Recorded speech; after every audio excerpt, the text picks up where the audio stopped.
Leemos ya. Amén. Leemos la palabra de Dios que dice de esta manera: profecía de la palabra de Jehová contra Israel por medio de Malaquías. Lo leemos de nuevo.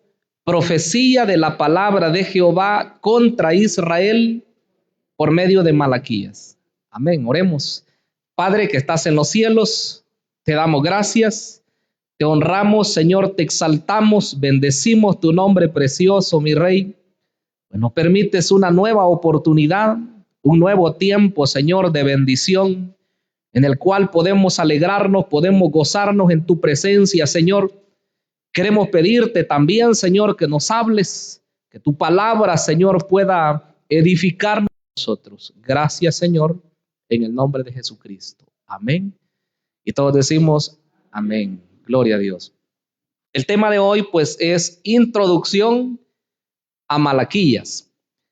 Estamos iniciando un nuevo libro y siempre que iniciamos, pues es un reto grande.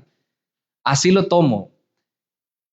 Quizá al hablar del Antiguo Testamento nos lleva un poco más de preparación, ¿verdad? Más trabajo, más investigación, pero al fin y al cabo también vale la pena el poder entender la palabra de Dios. Ese es el objetivo. Así que hoy comenzamos un nuevo libro y un reto grande, vuelvo a repetirlo, porque hablar de los profetas de la Biblia no es hablar de algo sencillo. Fueron grandes siervos de Dios, fueron hombres inspirados por el Espíritu Santo, fueron hombres que recibieron la revelación de Dios, recibieron la inspiración y recibieron, ¿por qué no decirlo?, la iluminación. Son tres términos que deberíamos de manera personal quizás investigarlos.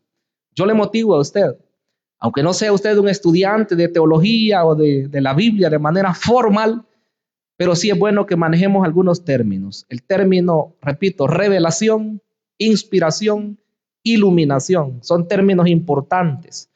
Cuando hablamos que Dios pues ha revelado a sus siervos, ha revelado su palabra a sus siervos los profetas, estamos hablando que de manera sobrenatural Dios le dio a conocer algo que ellos no sabían por su propia cuenta. Él les dio a conocer un mensaje, Él les dio a conocer cuál era su voluntad para el pueblo en aquella oportunidad. Cuando hablamos de la inspiración, pues estamos hablando acerca de el proceso que el Espíritu Santo impulsa al escritor bíblico para que éste escriba de manera sin error, ¿verdad? De manera íntegra lo que Dios quería que escribieran. Eso es la inspiración. Y la iluminación, pues es el entendimiento, ¿verdad? Lo que Dios les reveló, lo que Dios les dio a conocer y les dijo que escribieran, pues también ellos lo comprendieron a través de la iluminación del Espíritu Santo. Ahora, mi tema no es acerca de cómo se dio a conocer la Escritura, ¿verdad? Porque podríamos profundizar más quizás. Por cierto, hay veces había revelación sin iluminación, había revelación sin la inspiración, o sea, no llegaron ellos a escribir porque Dios no se los permitió. En algún momento faltó alguno de los elementos, pero eso era según la voluntad de Dios. Por ejemplo, ¿verdad? A Daniel en una oportunidad se le dijo que no escribiera algo que se le estaba diciendo, ¿verdad? Que eso era para el tiempo del fin, que eso tenía que quedar sellado. Y él quería saber esto. Él no lo pudo entender en esa oportunidad porque no era para su tiempo. De modo que Dios hablaba a sus siervos, los profetas, de una manera muy, pero muy directa, de una manera muy particular, para que ellos declararan la verdad al pueblo de Dios. Cuando hablamos de los profetas, el término profeta viene de la expresión griega propetes. Lo que significa es uno que habla en nombre de Dios y declara la voluntad al pueblo. Eso significa la palabra profetes, uno que habla de parte de Dios y declara su voluntad al pueblo. Eso es. Esa idea nos lleva a nosotros a entender que los profetas eran proclamadores, pero también eran pronosticadores. Estoy seguro que la mayoría de personas más bien les encanta la palabra pronosticar o predecir, porque muchos están tan ambientados a un sistema, ¿verdad?, que los mismos hombres han conformado y se han ido solamente a hablar acerca de la profecía como de una manera predictiva. Y por cierto, se han alejado de la verdad bíblica.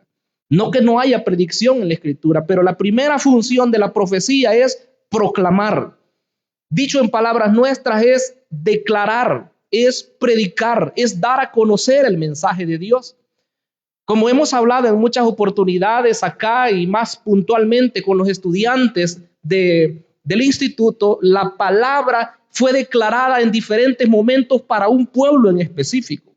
Y nosotros no podemos creer que Dios habló, ¿verdad?, de manera así como astral y que su mensaje era dado para nosotros hoy en el 2025, sino que Dios estaba hablando a un pueblo específico. Y los escritores del Nuevo Testamento de igual forma. Ellos no hablaron, ¿verdad?, directamente para la iglesia del 2025, sino que ellos hablaron a una iglesia en específico que tenía necesidades, que tenía problemas, y Dios quería que entendieran su palabra. Claro, en ese mismo mensaje era concerniente al tiempo presente, en el tiempo de ellos, pero luego les hablaba acerca de lo que venía también en el futuro. Y por extensión, esa palabra, como es profética, como es una palabra viva, también nos habla hoy en día a nosotros. Entonces, los profetas proclamaban, los profetas predecían, y la expresión en el hebreo es navi. Recuerden que los escritores del Nuevo Testamento pues retomaron las escrituras del Antiguo Testamento. Y la palabra para llamar a los profetas en el Antiguo Testamento era navi. La raíz NB significa llamar, con lo que denota que la palabra navi era uno que es llamado por Dios para que hable en nombre de él. Oiga, similar a la expresión del Nuevo Testamento. Uno llamado por Dios para que hable en nombre de él. Con eso nos ayuda a nosotros a entender, si unimos las dos palabras, tanto profetes en el griego y navi en el Antiguo Testamento, que un hombre de Dios llamado profeta era alguien que era llamado. No era alguien que por sí solo salió, ¿verdad?, y de repente dijo, yo soy el profeta. No, era alguien que Dios le hacía un llamamiento particular. Incluso en los hombres que en alguna oportunidad se sintieron indignos para hablar a nombre de Dios, Dios los capacitó para que dieran ese mensaje. Uno de ellos es Amós, ¿verdad? Cuando lo increparon a él y le dijeron, profeta, vete para tu tierra, ve a comer tu pan allá, ¿verdad? Como quien dice, gánate tu sueldo allá, vete a tu tierra. Y él les dijo, yo no soy profeta, yo no soy hijo de profetas tampoco. Pero Jehová me llamó, dijo él, me tomó de detrás del ganado y me dijo, ve y profetiza a mi pueblo. Entonces, incluso en las personas que fueron menospreciadas, quizás porque eran de una condición social baja, Dios les hizo un llamamiento, y ese llamamiento que ellos recibieron, ese les daba la facultad a ellos para comunicar la verdad de Dios. Entonces, un profeta declara la verdad de Dios. Estos hombres recibieron otros nombres también. Por ejemplo, se les llamó videntes. En el primer libro de Samuel, capítulo 9, versículo 9, dice que al profeta antes se le llamó vidente. Y muchos, cuando querían consultar la voluntad de Dios, ellos decían, vamos donde el vidente. No se me vayan a confundir, no se vayan a ir por otro lado. Hoy en día, ¿verdad?, las personas que buscan a los adivinos, esos no son verdaderos videntes. Eso no tiene razón hoy en nuestros días. Estamos hablando del año 1000, ¿verdad?, antes de Cristo. Quiere decir que pasaron 3000 años hoy ya de revelación de Dios. La revelación bíblica hoy está completa. Hoy el creyente del Nuevo Testamento no tiene que salir corriendo, ¿verdad?, donde le dicen que alguien está hablando de parte de Dios, o que aquí se mueve el Espíritu Santo, ¿verdad?, véngase con nosotros. Serían personas ingenuas, hermanos, quien hace eso, porque la realidad es que la revelación de Dios está en su santa palabra. Estoy más que seguro que las personas que andan buscando que les digan algo, que les pongan la mano y que les digan una palabra, no leen su Biblia.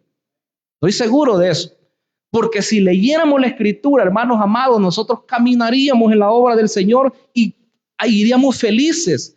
No necesitamos nada más, no necesitamos. Claro, Dios en su misericordia ha repartido dones, ¿verdad? Y uno de ellos es el don de profecía, pero que se ejerza el don de profecía en el recinto de la iglesia y que haya mover del Espíritu de Dios, eso es algo normal. Pero que nosotros vayamos donde una persona, ¿verdad? Y lo tengamos como Dios, peor todavía, ¿verdad? Con grandes reverencias.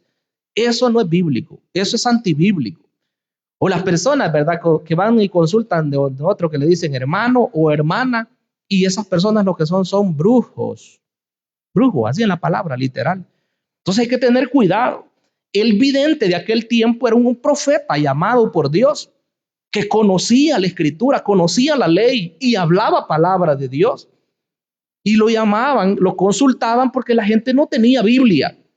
A veces desconocemos todo eso. Nosotros hoy no tenemos una sola Biblia en casa. Bueno, su servidor, por ser pastor, quizás tiene muchas Biblias, hasta ya perdí la cuenta. Pero cada familia de creyentes en su casa tiene Biblia. Entonces, ¿por qué usted va a andar consultando a alguien para que lo desvíe, para que le diga cosas que son contrarias incluso a la revelación de la palabra? Así que al profeta se le llamó en aquel tiempo vidente. Eran hombres santos de Dios, pero también se le llamó hombre de Dios. Se le llamó vigía también. Se le llamó mensajero de Jehová y se le llamó hombre del Espíritu. ¿Recuerdan ustedes a algunos que le llamaban varón de Dios? ¿Verdad? Todavía recuerdo un hombre que era amigo conmigo al principio de mi vida cristiana y él decía, a mí decía, cuando me dicen varón o varón de Dios, decía, se me pone la piel de gallina, decía él, porque así le decían a los profetas de Dios, decía él. No es una palabra sencilla esa, ¿verdad? Varón de Dios. Así que eso es en cuanto a la parte introductoria de lo que es el término profeta. Pero el autor de este libro se llama Malaquías. El tema que presenta este libro es acusaciones contra los que retornaron del cautiverio babilónico. Acusaciones. Hermanos amados, este libro nos va a enseñar mucho y en realidad lo tomé, oré mucho al Señor y cuando lo estoy leyendo me doy cuenta que es una palabra dura, es una palabra exhortativa el libro del profeta Malaquías. Y ya se va a dar cuenta usted qué pasaba ahí.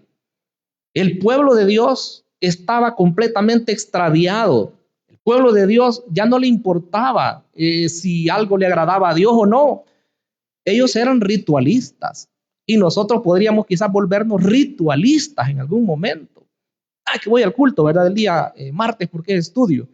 Otros dirán, a mí estudios no me gustan, ¿verdad? Así que yo voy a ir el día domingo, un culto que es un poco más así, ¿verdad? Evangelístico.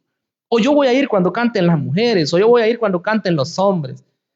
Hermanos amados, debemos ser personas que adoramos a Dios con el entendimiento, que adoramos a Dios en el espíritu, que todo lo que nosotros hagamos sea para la alabanza y para la gloria del Dios Todopoderoso. Si nosotros lo hacemos de esa manera, le aseguro, Dios se va a agradar. ¿Cuánto le damos la gloria? ¿Cuánto le damos la honra a Cristo?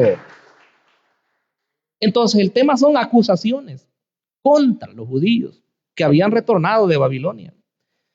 La fecha de escritura es allá por el año 430 y 420 de la era antes de Cristo. Oiga qué tiempo atrás escribe Malaquías. Se dice que este es el último libro del Antiguo Testamento. Por eso, al hablar de su trasfondo, podemos decir que este es el último de los profetas y es el último libro del Antiguo Testamento, con lo cual se cierra el canon de las Escrituras. El canon es el conjunto de los libros inspirados. En este caso estamos hablando del canon del Antiguo Testamento.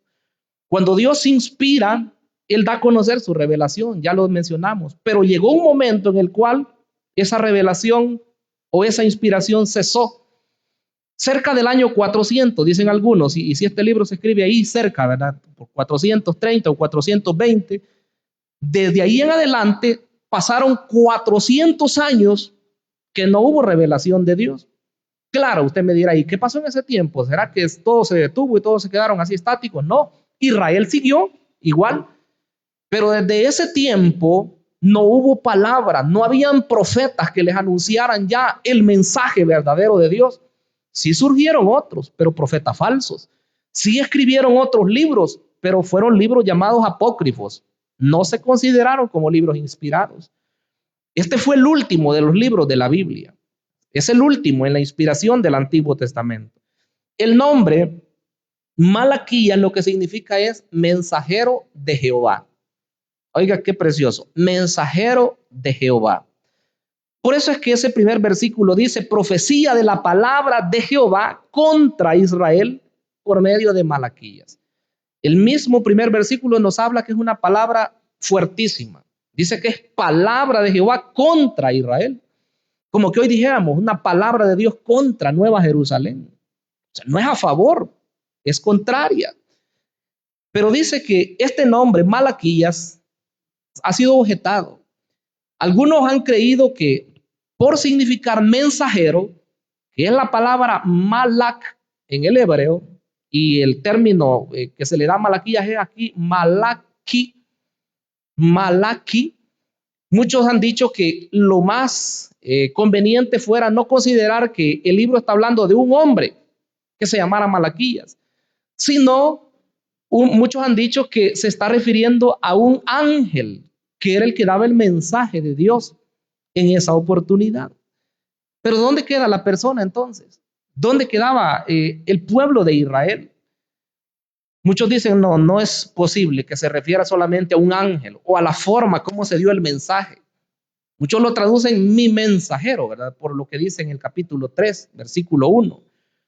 Pero otros dijeron, no es un ángel solamente, sino más bien cuando dice Dios mi mensajero, el nombre, ¿verdad? Malaquí, dicen ellos, se refería a Esdras, porque este libro fue escrito un poco después, de escribir Esdras y por ahí por el tiempo de Nehemías. Estamos hablando del 420, decíamos.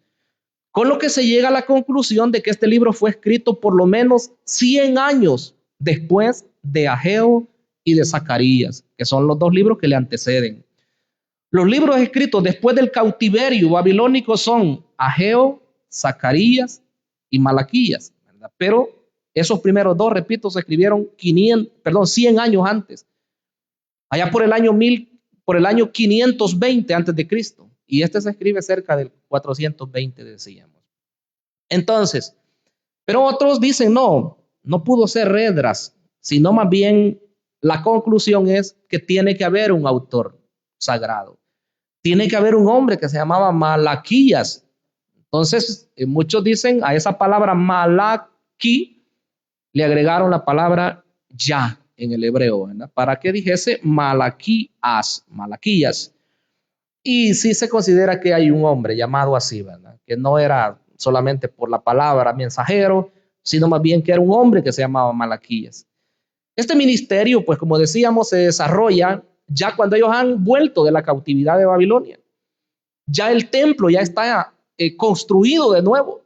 Allá por el año 520, con el ministerio profético de Ageo y de Zacarías, un hombre que se llamaba Zorobabel, ¿verdad? Eso lo dice en el libro de Esdras, porque Esdras y Nehemías son otros dos libros del mismo tiempo, Esther también.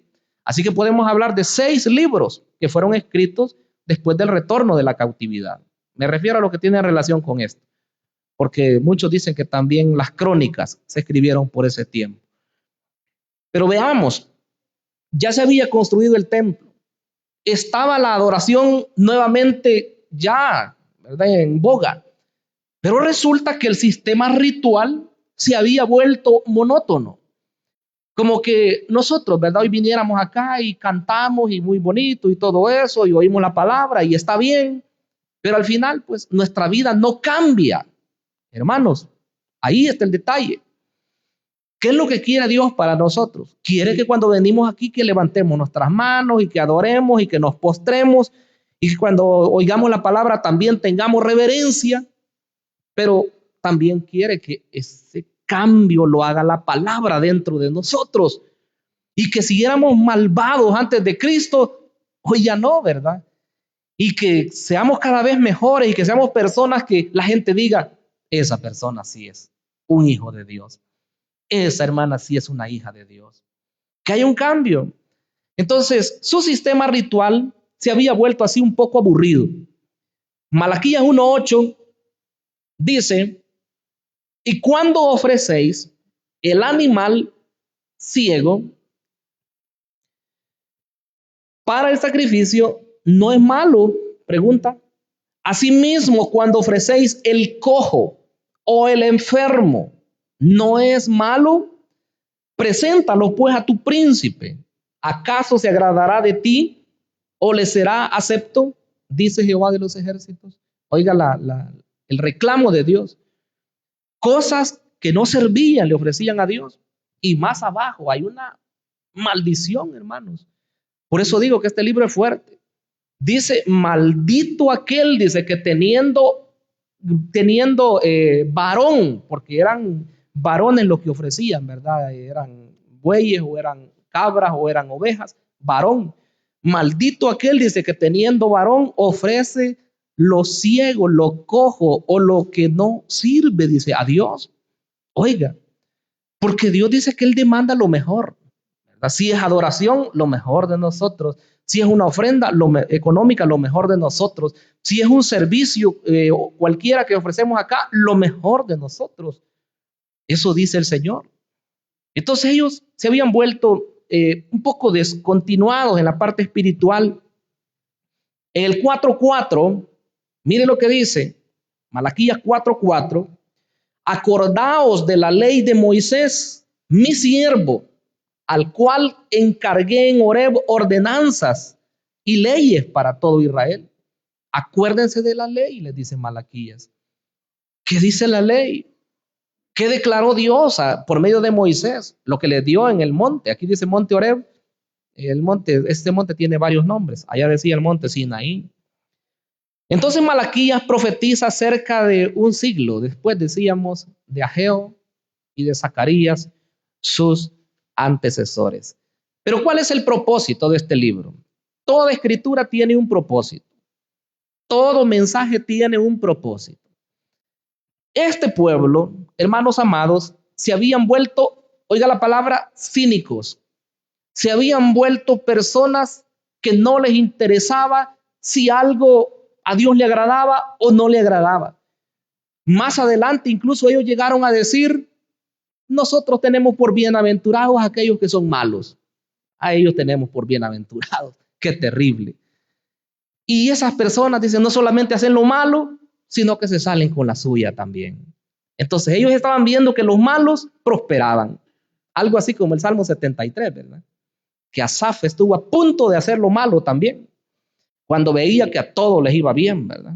Y él se guardaba para Dios y Asaf dijo, entonces quiere decir que servir a Dios es de balde. Como quien dice, ser malo es mejor. Estar fuera de los caminos de Dios es mejor. Entonces este pueblo se había vuelto cínico. Una persona que usted le puede decir algo, ¿verdad? Y, ¿de qué tanto se aflige por eso, verdad? Tan espiritual que es usted. Cuidado con eso, hermanos, esas actitudes. Este pueblo era cínico y se habían vuelto personas carentes de conocer la voluntad de Dios.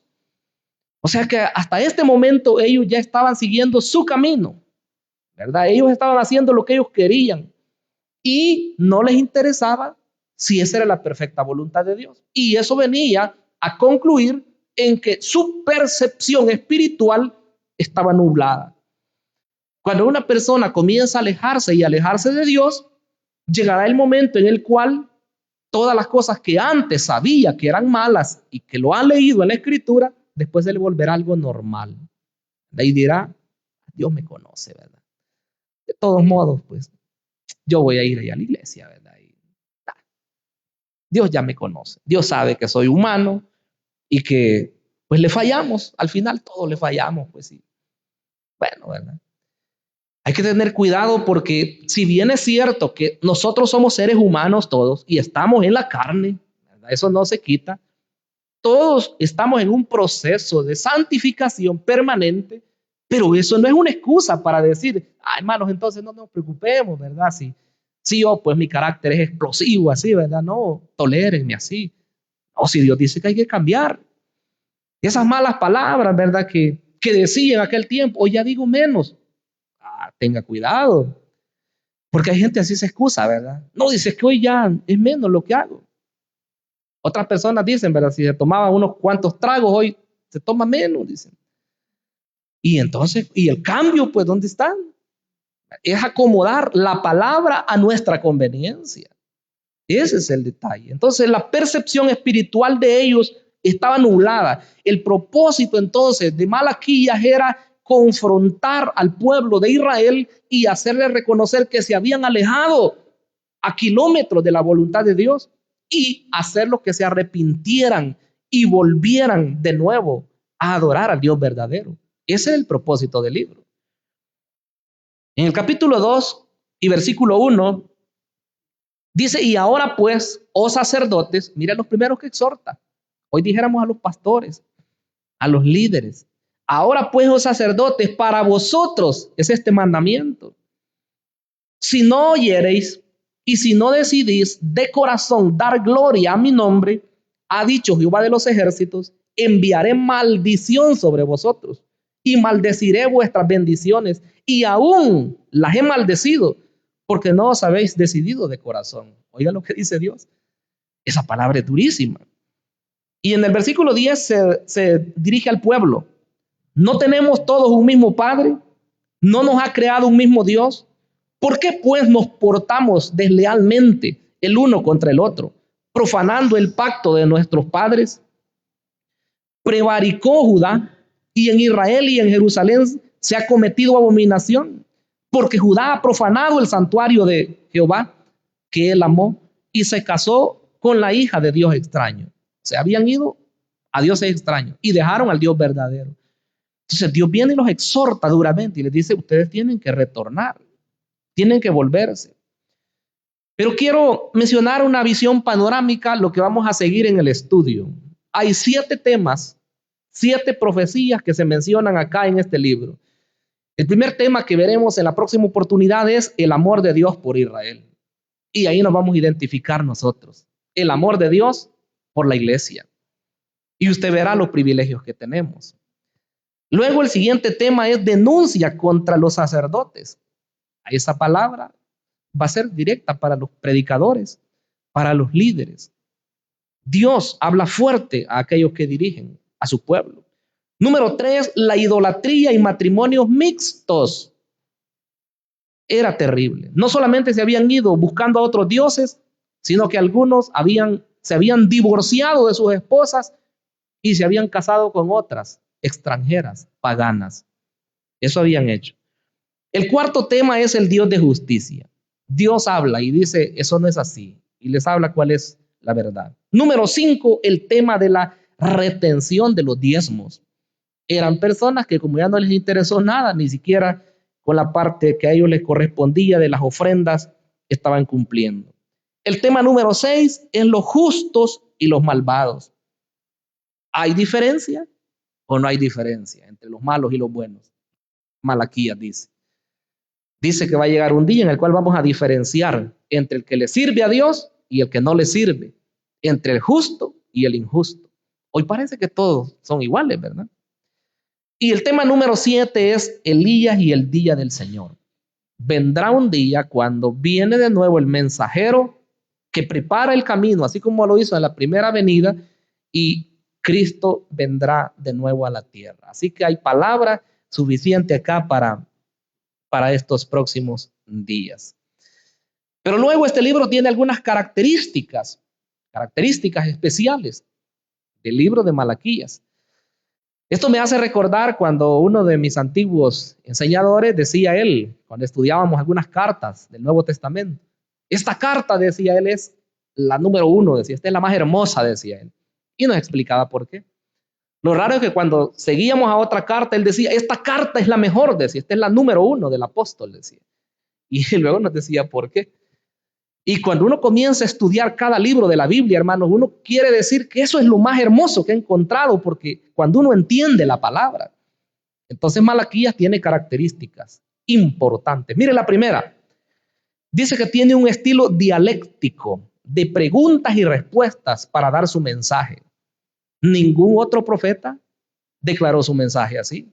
Otros lo usaron, pero de manera quizás bien esporádica. Pero el método de Malaquías es así, solo a través de preguntas y respuestas. A eso le llaman la dialéctica. Eso viene desde los tiempos de los griegos. Ellos usaron ese sistema de enseñanza.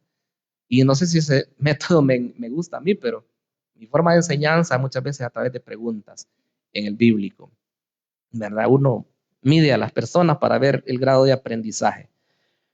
Solo quiero acá leer unos 2 versículos por causa del tiempo. Miren lo que dice el versículo 2. 1:2. Yo os he amado, dice Jehová, y dijisteis, ¿en qué nos amaste? ¿No era Esaú hermano de Jacob? Dice Jehová, y amé a Jacob. Entonces, muchos dicen que lo que estaba pasando es que ahí en el pueblo ellos estaban haciendo esas preguntas. Estaban rebeldes contra Dios y ellos decían palabras contra Dios, palabras contra sus líderes, palabras contra todo lo bueno. Y ellos decían, ¿y nosotros qué ganamos?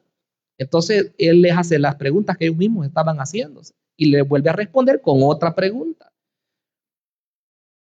Siempre me estoy recordando de mis enseñadores.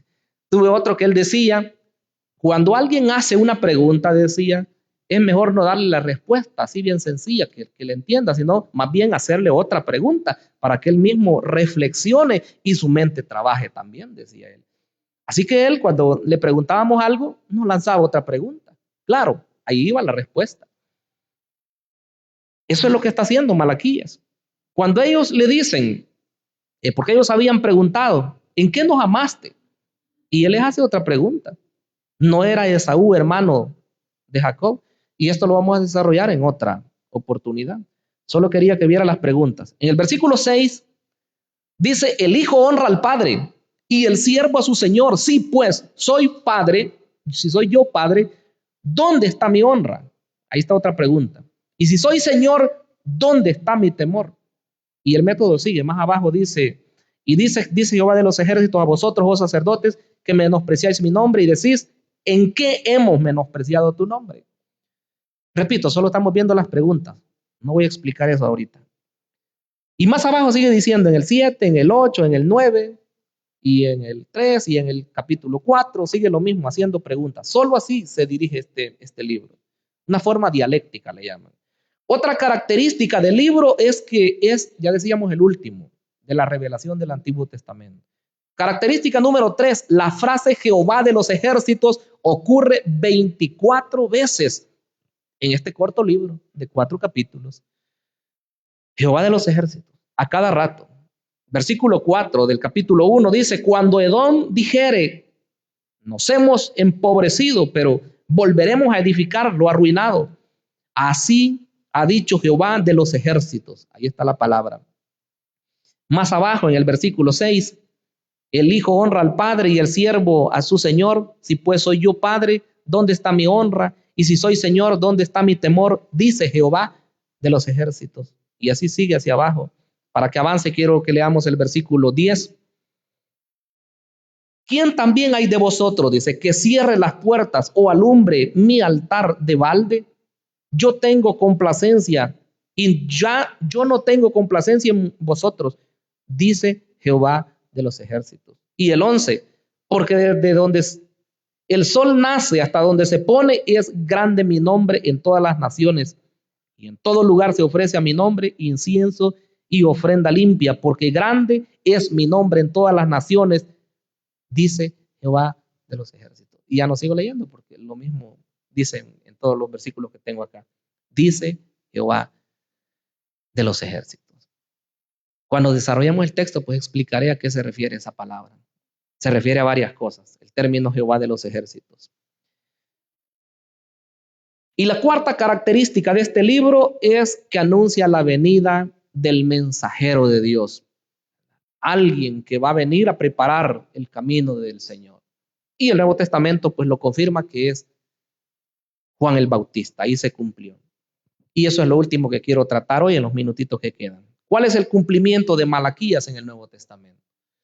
Quizá usted ha leído de los salmos que se mencionan tanto en el Nuevo Testamento. Ha leído acerca del profeta Isaías que se menciona bastante en el Nuevo Testamento.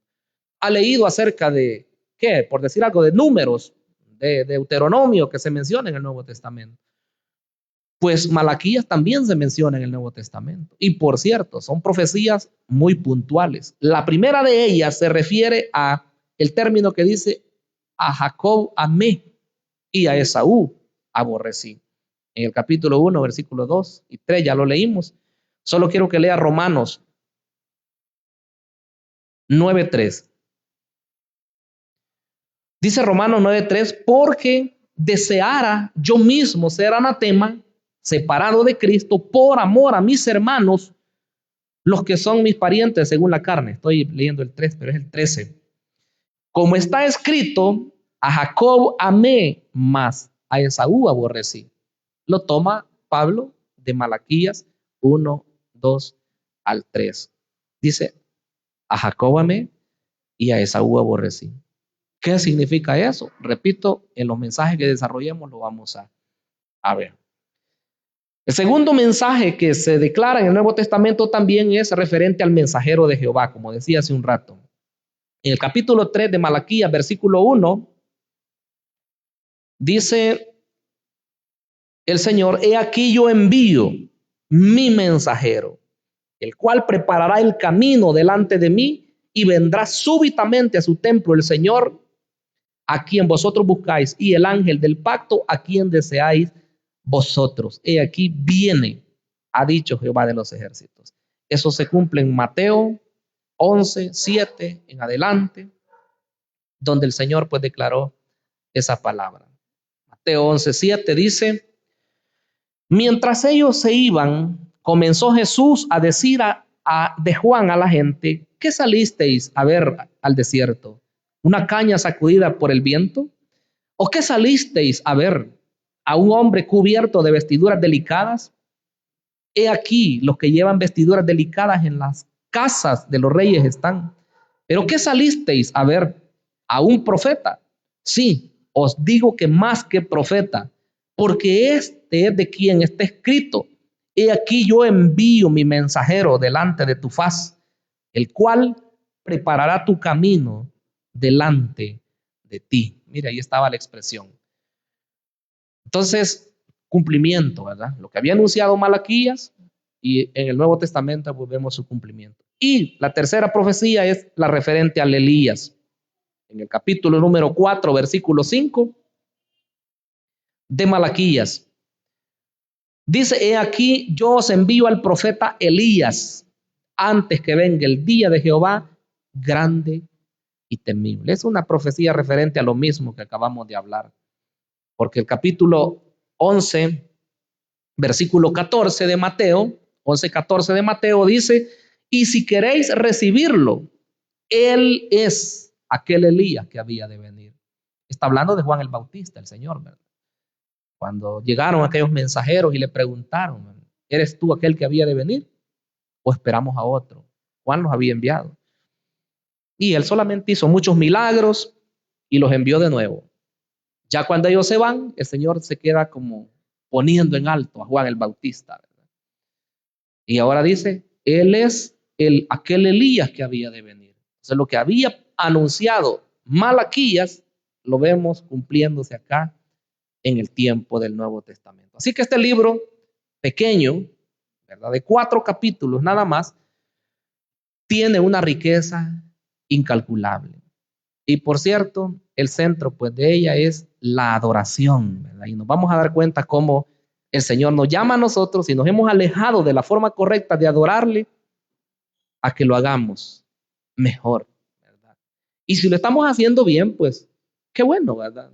Usted dirá: no, nosotros estamos bien.